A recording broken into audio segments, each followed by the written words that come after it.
जैसा कि हमें पता है कि हम लोगों ने रेस्पिरेटरी सिस्टम जो है ना वो स्टार्ट किया हुआ था। ऑलमोस्ट हमने अपर रेस्पिरेटरी जो है ना सिस्टम ट्रेकिया तक, अपर ट्रेकिया जो हम लोग डिस्कस कर चुके थे। उसके बाद जो है ना वो हम लोग स्टार्ट करेंगे रेस्पिरेटरी सिस्टम।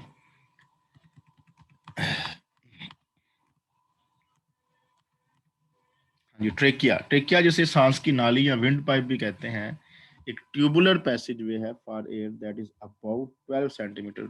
ऑलमोस्ट फेरिंग्स की और ट्रेकिया की जो लेंथ है वो ऑलमोस्ट सेम होती है, यानी 12 सेंटीमीटर 5 इंचेस लॉन्ग है।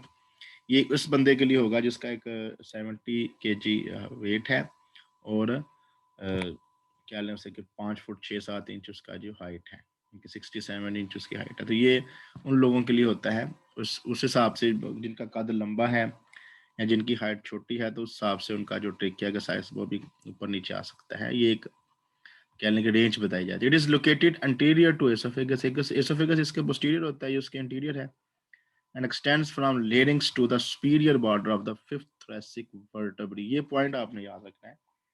फिफ्थ यानी कि जहां पे ट्रेकिया एंड होता है वो कौन सी वर्टेब्री होगी? T5, जहां पे ये दो हिस्सों में डिवाइड हो जाता है, राइट एंड लेफ्ट। मेन या प्रिंसिपल ब्रोंकाई उन्हें कहते हैं।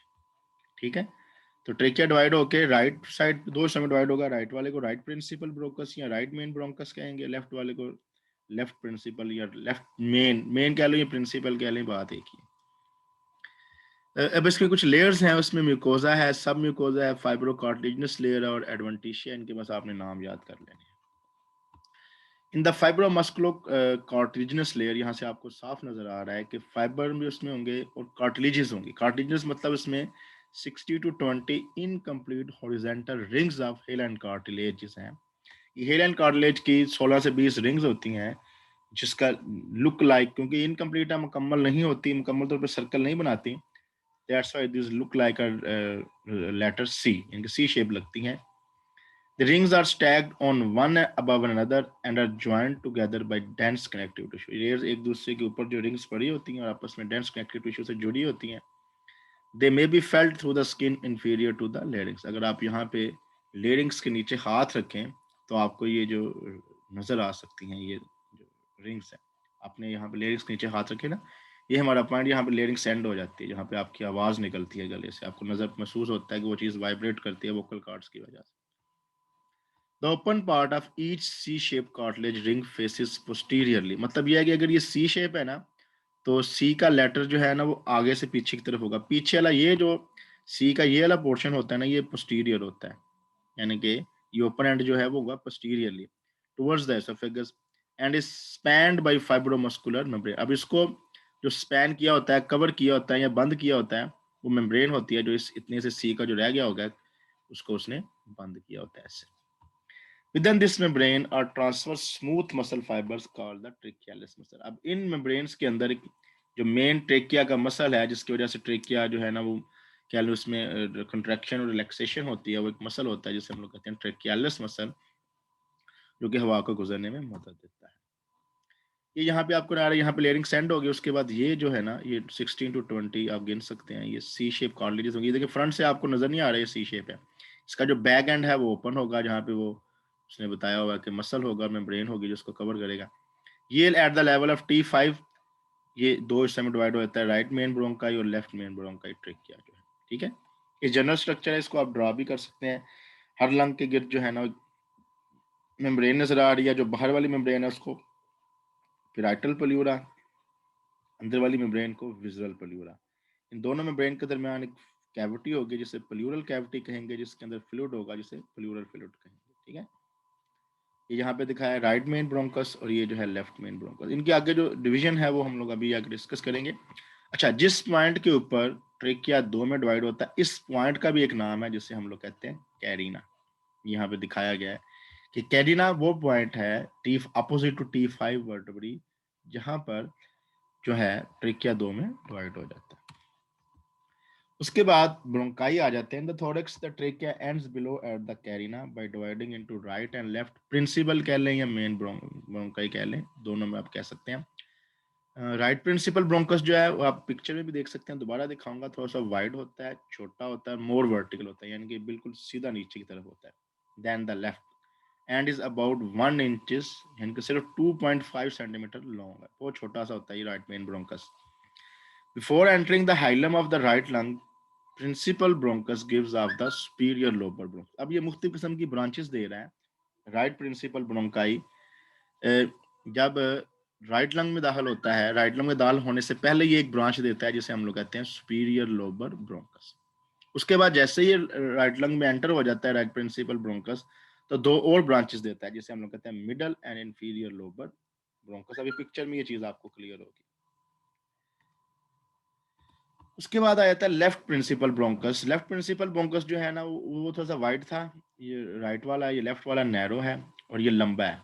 वो सिर्फ 1 इंच का था, ये 2 इंच का, ऑलमोस्ट उससे डबल है, यानी कि 5 सेंटीमीटर लॉन्ग है। और वो वर्टिकल था, ये हॉरिजेंटल। दोनों में इतने इतने फर्क आपने याद रखने कि लेफ्ट प्रिंसिपल ब्रोंकस नैरो है, राइट वाला वाइडर था। ये लॉन्ग है, वो शॉर्ट है। ये मोर हॉरिजेंटल है, वो मोर वर्टिकल था। और वो सिर्फ 1 इंच का था, ये 2 इंच का है। It passes to the left below the arch of aorta and in front of the oesophagus. ये नीचे की तरफ आता है आर्च ऑफ एओर्टा, क्योंकि इसके पीछे दिल बड़ा होता है, उसकी आर्च जो है एसोफेगस के फ्रंट में ये गुजरता है।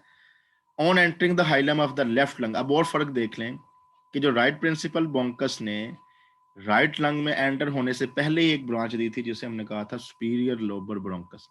लेकिन लेफ्ट लंग जो है वो लेफ्ट लंग में एंटर होने से पहले कोई ब्रांच नहीं देता। ये सीधा ही डायरेक्टली लेफ्ट लंग में एंटर होता है और दो में डिवाइड हो जाता है, सुपीरियर और इन्फीरियर। यानी कि यहाँ पे मिडल लोबर ब्रोंकस का कंसेप्ट नहीं है। जो राइट लंग वाला था, उसने राइट प्रिंसिपल ब्रोंकस था, उसने 3 ब्रांचेस दी थी, सुपीरियर लोबर ब्रोंकस, मिडल लोबर ब्रोंकस और इन्फीरियर। लेकिन लेफ्ट लंग ने सिर्फ 2 ब्रांचेस देनी है, सुपीरियर और इन्फीरियर। मिडल लोबर ब्रोंकस का कंसेप्ट इसमें नहीं है। उसके बाद द लोबर ब्रोंकाई जो है ना, ये फर्दर जो सुपीरियर है, इन्फीरियर या मिडल है, ये कंटिन्यूसली डिवाइड होते रहते हैं और टर्शरी ब्रोंकाई या सेगमेंटल ब्रोंकाई में कन्वर्ट हो जाते हैं जब छोटे हो जाते हैं। ये है जी वो लेवल ऑफ कैरिना जो ऊपर से हमने जो है ना वो ब्रोंकोस्कोप की मदद से देखा हुआ है। ये राइट प्रिंसिपल ब्रोंकोस होगा, ये लेफ्ट। यहाँ देख सकते हैं कि ये वाइड है और ये नैरो है, ठीक है।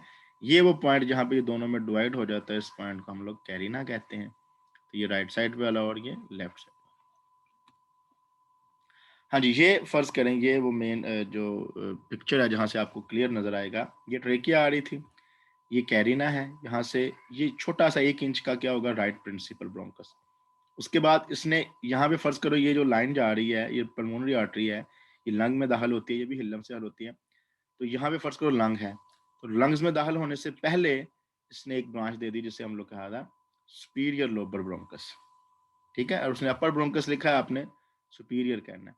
तो सुपीरियर लोबर ब्रोंकस, उसके बाद ये लंग्स में एंटर हुआ, तो इसने ये मिडल लोबर ब्रोंकस और इंफीरियर लोबर ब्रोंकस जो है ना वो ब्रांच दे दी। इसके बरक्स जो लेफ्ट वाला प्रिंसिपल ब्रोंकस है, ये थोड़ा सा देखें नैरो भी है और लंबाई ऑलमोस्ट 2 इंच का है। और ये दाखिल होने से पहले, लंग्स में दाखिल होने से पहले इसने कोई ब्रांच नहीं दी। जैसे ही ये लंग्स में दाखिल हुआ तो ये दो में कन्वर्ट हो गया, सुपीरियर लोबर ब्रोंकस और इंफीरियर लोबर ब्रोंकस। उसके बाद हर लोबर ब्रोंकस आप देखें फर्दर जो है ना वो डिवीजन दे रहे हैं, जिसे हम लोग सेगमेंटल ब्रोंकाई या टर्शरी ब्रोंकाई कहते हैं। The segmental bronchi then divide into bronchiole. अब सेगमेंटल ब्रोंकाई फर्दर हम लोग इसी को कंटिन्यू करते हैं कि सेगमेंटल ब्रोंकाई जो है वो ब्रोंक्यूल्स में डिवाइड हो जाता है। ब्रोंक्यूल्स जो है रिपीटेडली डिवाइड होते हैं और डिवाइड होते हैं, तो टर्मिनल ब्रोंक्यूल्स में डिवाइड हो जाते हैं। टर्मिनल ब्रोंक्यूल्स जो है उनकी शक्ल वो कहता है कि एक उल्टे दरख्त की तरह, इन्वर्टेड ट्री की तरह लगती है, इसलिए इसको कॉमनली हम लोग ब्रोंकियल ट्री कहते हैं। Beyond the terminal bronchioles the bronchial tree that branches become microscopic. अब ये वो जगह होती है जहां तक ये ब्रांचेस हमको नजर आ रही है, उसके बाद ये इतनी छोटी हो जाती हैं टर्मिनल ब्रोंक्यूल्स के बाद कि हमें ये नजर नहीं आती, माइक्रोस्कोपिक हो जाती हैं। अब इन ब्रांचेस को जब ये माइक्रोस्कोपिक हो जाती है, इनको रेस्पिरेटरी ब्रोंक्यूल या एल्वियोलर, आगे आके इनको एल्वियोलर डक्ट्स भी कहेंगे। तो रेस्पिरेटरी ब्रोंक्यूल वो ब्रोंक्यूल हैं जिसको हम लोग जब फेज पढ़ रहे थे, जोन ऑफ कंडक्शन और जोन ऑफ रेस्पिरेशन, तो रेस्पिरेटरी ब्रोंक्यूल और एल्वियोलर डक्ट्स या एल्वियोलाई या जो भी इनका नाम है, ये वो चीजें हैं जो कि रेस्पिरेटरी जोन में आ जाती हैं, जहाँ पे रेस्पिरेशन जो है ना वो अकर होती है। ये इस पिक्चर में आपको नजर आ रही चीज देखें, यहाँ तक जो है वो कंडक्टिंग जोन है up to the terminal bronchioles, ठीक है। ये वो ट्रेकिया था, right principal bronchus, left principal bronchus, divide होता गया, तो इसने टर्मिनल ब्रोंक्यूल्स, जब इसका डायमीटर हो गया 11 to 16 माइक्रोमीटर, अब जब इससे भी नीचे हो जाएगा डायमीटर, ये नैनोमीटर में चला जाएगा, तब हम इसको क्या कहेंगे, ये फर्दर डिवीजन इसकी हो जाती है, तब ये रेस्पिरेटरी जोन में आ जाता है। तो यहाँ पे सबसे पहले रेस्पिरेटरी ब्रोंक्यूल्स बनेंगे, ठीक है।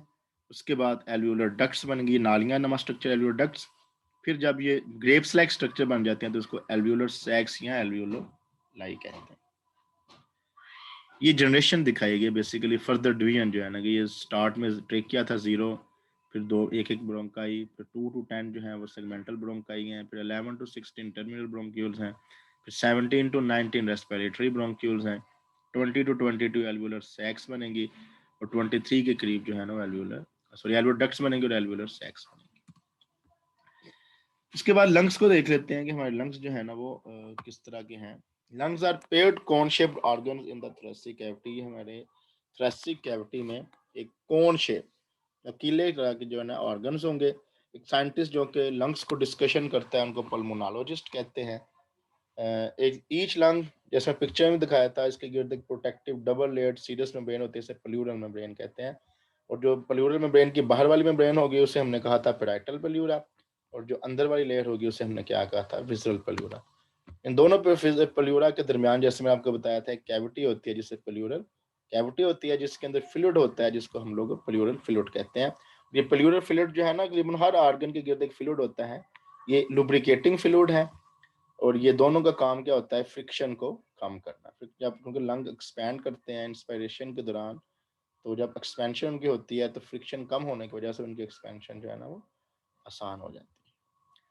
और इसके अलावा कहते हैं इसकी जो मीडियल सरफेस है हर लंग की, उस पर एक हाइलम होता है। हाइलम वो पॉइंट है जहाँ पे लंग्स के अंदर कोई भी चीज़, हाइलम जो है ना तकरीबन कह लें कि हर ऑर्गन में होता है, लीवर है, किडनी है, और जो लंग्स हैं, तो हर ऑर्गन के अंदर हाइलम होता है, जहाँ से कोई आर्टरी, वेन या उसकी कोई पार्ट जो है ना वो लंग्स में एंटर हो रहा है, ये लंग्स से या उस ऑर्गन से निकल रहा है। तो हाइलम वो पॉइंट था जहाँ पे पल्मोनरी आर्टरी एंटर हो रही है या ब्रोंकाई एंटर हो रही है, इस पॉइंट को उसने कह दिया हाइलम।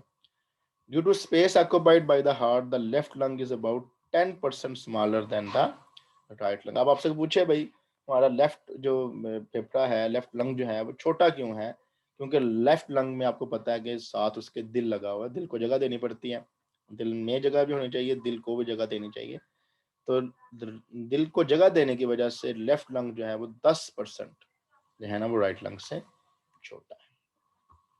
ये जहाँ पे आपको नज़र आ रहा है ये राइट लंग है, ये लेफ्ट लंग है। एज कम्पेयर टू आप देख सकते हैं लेफ्ट लंग छोटा है। अभी हम इसकी इंटरनल एनाटॉमी भी देखते हैं, ठीक है, लोब्स देखते हैं कि इसमें कितने होते हैं। Lobes, fissure and lobules. Right lung में अगर आप देखें तो 3 लोब्स होते हैं, upper, middle and lower lobes, और 2 फिशर होते हैं, horizontal fissure and oblique fissure. जो हॉरिजॉन्टल फिशर है वो अपर और मिडल लोब को सेपरेट करता है, और जो ओब्लिक फिशर है वो कहता है कि मिडल और इंफीरियर लोब को सेपरेट करता है। ओब्लिक है तो ये नीचे की तरफ आएगा और बैकवर्ड जाएगा एंड सेपरेट करेगा मिडल और इंफीरियर लोब। तो दोबारा बता रहा हूँ, राइट लंग में क्योंकि बड़ा होता है, इसमें 3 लोब होते हैं, लेफ्ट लंग में जस्ट 2 ही लोब होते हैं। 3 लोब राइट लंग में कौन से हैं? Upper, middle and lower lobes.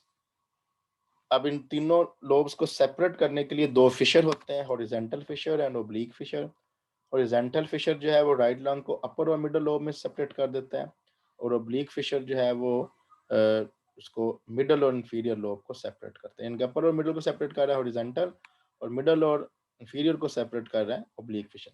इसके बरक्स जो लेफ्ट लंग है, इसमें जो फिशर है वो एक ही फिशर होता है, और वो ओब्लिक होता है, हॉरिजॉन्टल फिशर नहीं होता, जो कि 2 लोब्स को डिवाइड कर देता है राइट लंग को, अपर एंड लोअर लोब। इसमें मिडल लोब जो है ना वो नहीं होता, ठीक है। तो इसलिए इसमें नो हॉरिजॉन्टल फिशर जो है ना इन द लेफ्ट लंग। ये इस पिक्चर सब कुछ क्लियर हो जाएगा आपको। ये राइट लंग है, इसमें 3 लोब हैं, 1, 2 और 3, ठीक है। ये हॉरिजॉन्टल फिशर है जो अपर और मिडल लोब को सेपरेट कर रहा है। ये जो ओब्लिक क्रॉस यानी कि टेढ़ा आ रहा है, ये ओब्लिक फिशर है जो कि मिडल लोब और इंफीरियर या लोअर लोब को सेपरेट कर रहा है। ओब्लिक इंफीरियर लोब कह लें या लोअर लोब कह लें, बात एक है। और ये लेफ्ट लंग की बेस होती है, और ये ऊपर वाला जो पार्ट होता है इसे एपेक्स कहते हैं। इस पिक्चर में आपको क्लियर होगा। आप सिर्फ ये डायग्राम बना लें, या वो एक डायग्राम जो आपने प्रिंसिपल ब्रोंकस वाली कही थी वो वाली बना लें, 2 डायग्राम काफी। उसके बाद जो लेफ्ट लंग है ये थोड़ा सा छोटा है, 10% स्मॉलर है जस्ट, और एक ही फिशर इसमें आपको नजर आ रहा है, ये वाला ओब्लिक फिशर है, जो अपर और मिडल लोब में लेफ्ट लंग को सेपरेट कर देता है, डिवाइड कर देता है।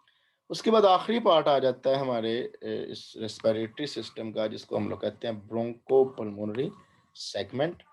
The portion of the lung tissue that each segmental bronchus supplies is called the bronchopulmonary segment। जहाँ पे वो सेगमेंट ऊपर से जो एयर आ रही होती है, सेगमेंटल ब्रोंकाई जो होते हैं, आपको पता है वो पॉइंट है जहाँ तक जो है ना वो कंडक्टिंग जोन होता है। अब जब कंडक्टिंग जोन एंड होता है तो आगे रेस्पिरेटरी ब्रोंक्यूल स्टार्ट हो जाते हैं। Each bronchopulmonary segment of lung has a small compartments called the lobules। Terminal bronchioles यानी कि आखिरी सेगमेंटल ब्रोंकस के बाद अगला जो कंडीशन थी वो तो टर्मिनल ब्रोंक्यूल्स, जो कि माइक्रोस्कोपिक हो जाते हैं, हमें नजर नहीं आते। जब वो माइक्रोस्कोपिक हो जाते हैं, इतने छोटे हो जाते हैं कि वो रेस्पिरेशन को स्टार्ट कर देते हैं, इनको हम लोग रेस्पिरेटरी ब्रोंक्यूल्स कहते हैं। रेस्पिरेटरी ब्रोंक्यूल्स इन टर्न सब डिवाइडेड, पिक्चर में देख चुके हैं हम लोग, 2 to 11 एल्वियोलर डक्ट्स बनाते हैं और which consist of a simple squamous epithelium. उसके बाद अगला पॉइंट आ जाता है एल्वियोलर सैक्स का। Terminal dilation of alveolar duct को, एल्वियोलर डक्ट उसके बाद एल्वियोलर सैक कहते हैं। थैलिनोमा स्ट्रक्चर होता है और ये बिल्कुल ऐसे होते हैं जैसे एक अंगूरों के गुच्छे, क्लस्टर ऑफ ग्रेप्स हैं। Each alveolar sac is composed of out pouching. इसकी जो आउट पाउचिंग है उसको एल्वियोलाई कहेंगे, जो कि एक इंडिविजुअल ग्रेप्स है, यानी कि क्लस्टर ऑफ ग्रेप्स को हम लोग एल्वियोलर सैक कहेंगे और एक सिर्फ एक अंगूर को हम लोग जो है ना, या इंडिविजुअल ग्रेप्स को हम लोग एल्वियोलाई कहेंगे। ठीक है। The wall of alveoli, alveolus consists of 2 types of alveolar epithelium। Type 1 alveolar cells होते हैं और Type 2 होते हैं। Type 1 जो alveolar cells होते हैं वो predominant होते हैं, इसमें simple squamous epithelium होती है। और जो Type 2 है उनको septal cells भी कहते हैं, कम होते हैं और इनमें पाए जाते हैं in between Type 1 alveolar cells, यानी कि Type 1 alveolar cells के अंदर ही Type 2 alveolar cells जो है ना वो उसको सेपरेट करते हैं, इसलिए इनको septal cells भी कहते हैं। ये हमारा जो है ना आज का टॉपिक जो है वो एंड